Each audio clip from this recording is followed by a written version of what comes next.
All right, so when you think of these meetings, these conventions with the Republicans and the Democrats, you think of a big grandiose environment of columns and Greek statues, and they get together and they think of these really important top secret things. Well, if you're going to go through the third party process, then you're going to get a semi-private room in a restaurant with 8 people, and I'm not even sure what we're talking about. I think we are here for the county convention, but as far as I can see, that hasn't happened so far. But we're going to go in here and see what happens.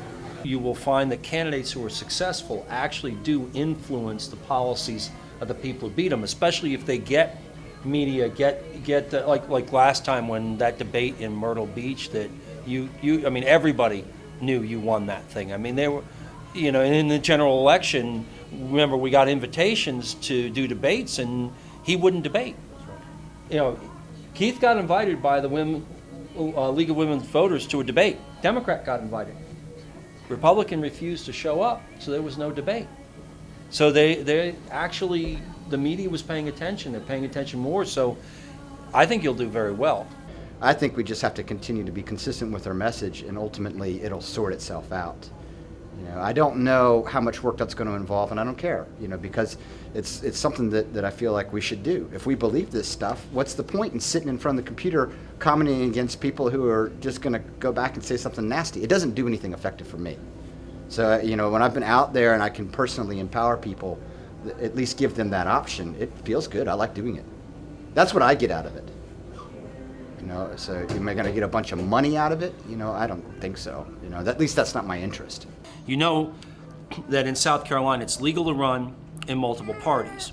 The reason they make you sign this form is this is saying if you run in more than one party and you lose any of them, you're out of all the races. So and it's actually happened that there was a candidate who ran as a Democrat and a Republican, got the nomination of both, was the only candidate on the ballot.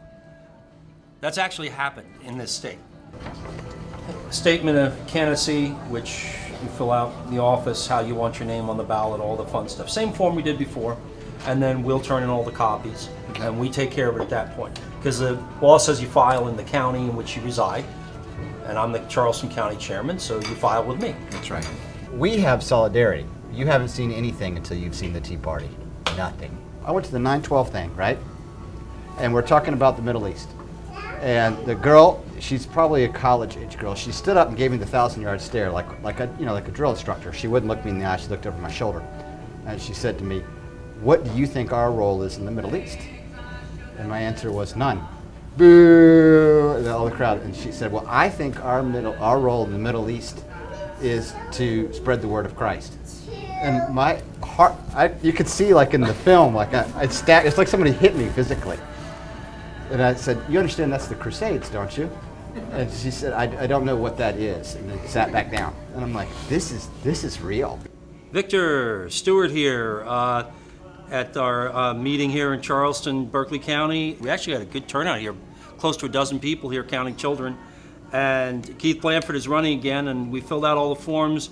I didn't know if Jeff, as party treasurer, was supposed to fill out anything for the state party, or if we're supposed to send that to you to do. If you could call me back, we'll get this process completed, but we do have a candidate in the 1st Congressional District. Thanks, bye. All right, so you're seeing the process. We've been here at our meeting. I have signed the paperwork that's involved with running for office. You have to do that. We've talked with a lot of people that are like-minded and have ideas about what we should and shouldn't do. So everything is pretty clear, and now we're moving from this stage on to the convention up at the state capitol.